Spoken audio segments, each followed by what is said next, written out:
Hi everyone, I'm Heather Poduska, star maker to entrepreneurs who want to unlock their potential and command any stage.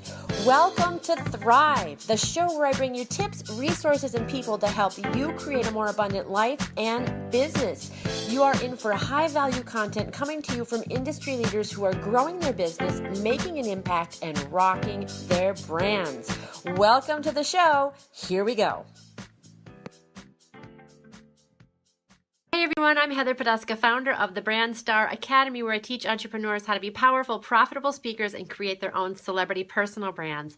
This is the Inspired Diva video series where I bring you inspiration to help you be your best in life and in business. This is video number 98. Today I want to talk about one of my favorite things, and that is branding. And it's one of the core pieces of my business. I'm a personal brand strategist, and I'm not just a business coach who learned it along the way. This really is like the heart and soul of what I do. And even though I talk about being a powerful, profitable speaker, you can't get on stage, you can't get on the media, you can't go on a live stream and give a powerful talk if you don't know what your brand is, if you don't know what your story is, if you don't know what your mission is, if you don't know how to communicate your value. So branding is the key foundational piece before anything else goes. It has to be there. Otherwise, you're just spinning your wheels, or worse, you're throwing, money out the door because you're marketing something that you're not super clear about. So I love branding. I love talking about it. I love thinking about it. And I see amazing results from people who actually put the time and effort into doing it and getting clear and getting aligned with who they are and what they want in the world. So today I wanted to talk about an exercise that a lot of people have done. I've done it. I learned it from some business coaches. I've given it to some of my clients, and that is the exercise of surveying your audience. And the way the exercise works is you ask them, what is your impression of me? What are some adjectives that best describe me? And then you look at the results, you aggregate the results, and you see which ones come up the most often. And then that is sort of your brand, brand adjectives that you're like, okay, this is how I'm perceived. This is how I should use my communication. So my communications should be filtered through these adjectives, so that if my audience describes me as smart, fun, outgoing, that my language is smart, that my videos might be fun, that, I'm showing up as an outgoing person because that's what my audience is responding to. That's how they're perceiving me. But, and here is an issue that I have with this exercise.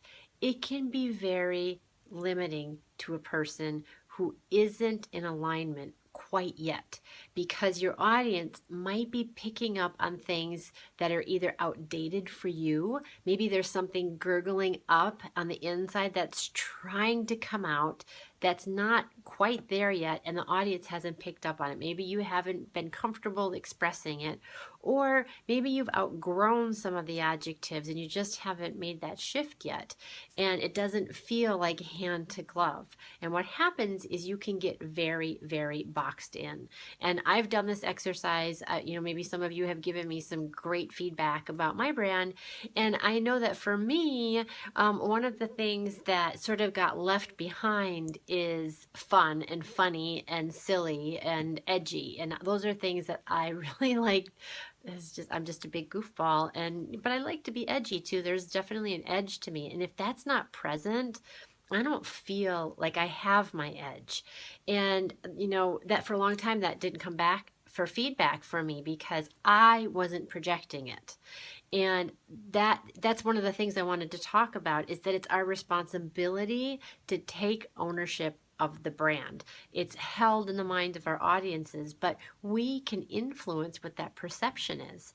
And your brand should be both intentional and aspirational. So, where we are now is all of the things that we've done and what we've thought about and felt up to this point, and what that perception is up to this point. But we're moving forward in our lives. We're forward thinking. We're looking for bigger opportunities, new ways to grow, to really stretch ourselves and evolve as humans. So that brand is going to shift as you move through life. And if you are not moving with that, your brand is not not evolving, you're going to start to feel stale in your branding, and it's not going to have that excitement for you as the entrepreneur. So it's really important when you do an exercise like that, when you survey people, you always have to remember that it's through their lens how they see you, and sometimes there's an investment on their end to seeing you a certain way that doesn't have to do with you. So you always want to make sure that it comes from you first, that it feels good first, because that's when you start to get excited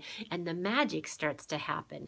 You know, if you aren't 100% yourself and you show up and you're just catering to that audience, it's kind of like showing up on a date and trying to be impressive, and you get deeper into the relationship and then someone's disappointed. Either you feel like you can't be yourself, or if you're yourself, then the other person's disappointed. And that's the last thing you want, especially when it comes to building your business. You really want to keep that excitement there. So I think, one analogy to sort of bring this home is, as a singer, if I am going to plan a program, I really want to please my audience. I want to get people in the door. So I'm taking what they want into account. Maybe they want to hear a lot of Puccini or, Verdi or whatever, like whatever is popular, Mozart, like that kind of repertoire for a classical concert.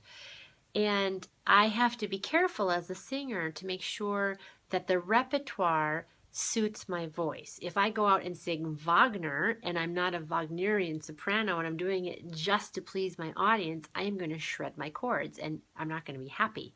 Or I might sing repertoire that I don't really like and I'm not fulfilled as an artist.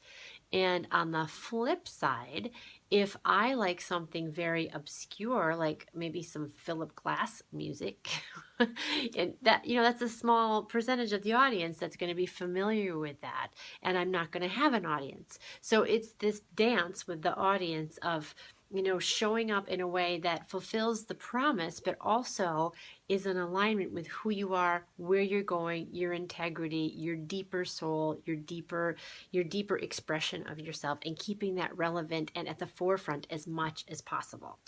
So this is a little bit more complex video today. I really wanted to dive into deeper into branding and talk about branding, but it's really, really important, because when you can show up as yourself and your audience is, jiving with you, that's when really good things start to happen in your business. So if you want to keep using that exercise, go ahead, go wild, survey your audience, but make sure you are checking in with yourself to make sure that it's resonating with you too. Okay, I hope you found this helpful. If you have any questions about this, post them below.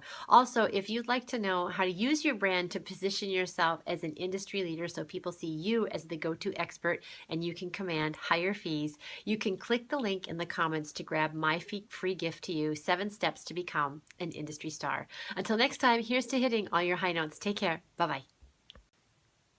Hi everyone, it's Heather again. I hope you enjoyed this episode of Thrive. Every week we try to bring you people and information to help you change your life for the better, to grow your business, to expand your thinking, and to open your heart. If you did enjoy this content, I would so appreciate it if you would go to iTunes and review us. Let us know how we're doing. We'd love to hear your thoughts and your feedback. And if you found this information helpful or useful in any way, please share it on out. Let your friends and family know about Thrive.